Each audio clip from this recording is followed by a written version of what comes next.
Bro வீட்ல இருக்க பொருளை வச்சு சமைச்சு சாப்பிடுங்க ப்ரோ.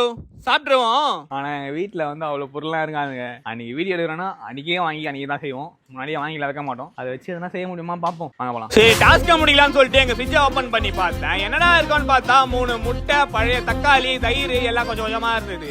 சரி கிச்சன்ல என்ன இருக்குன்னு சொல்லிட்டு போய் பார்த்தா வெங்காயம், கருவேப்பிலை, கொத்தமல்லி, பழைய சாதம் கொஞ்சம் இருந்தது. சரி இதை வச்சு ஏதாச்சும் செஞ்சிடும்னு சொல்லிட்டு வெங்காயத்தையும் எடுத்துட்டு 3 முட்டையும் எடுத்துட்டு வெங்காயத்தை சின்னதா கட் பண்ணிட்டேன். அதுக்கப்புறம் தக்காளியை கட் பண்ணிட்டு நானும் அடுப்பை பத்த வச்சு பேனை வச்சு வெங்காயத்தை போட்டு நல்லா வதக்கி எடுத்துக்கிட்டேன். வதக்கின வெங்காயத்தை நானும் ஒரு பவுல்ல போட்டுட்டு 3 முட்டையும் உடைச்சு ஊத்திட்டு மேல உப்பு எல்லாம் போட்டுட்டு வீட்டுல இருக்க எல்லா மசாலையும் கொஞ்சம் கொஞ்சம் போட்டுட்டு மஞ்சள் தூளியும் போட்டுட்டேன். அப்புறம் ரைஸ் அதுல உள்ள போட்டு நல்லா மிக்ஸ் பண்ணிட்டு தவால ஆம்லெட் மாதிரி போட்டு எடுத்துக்கிட்டேன்.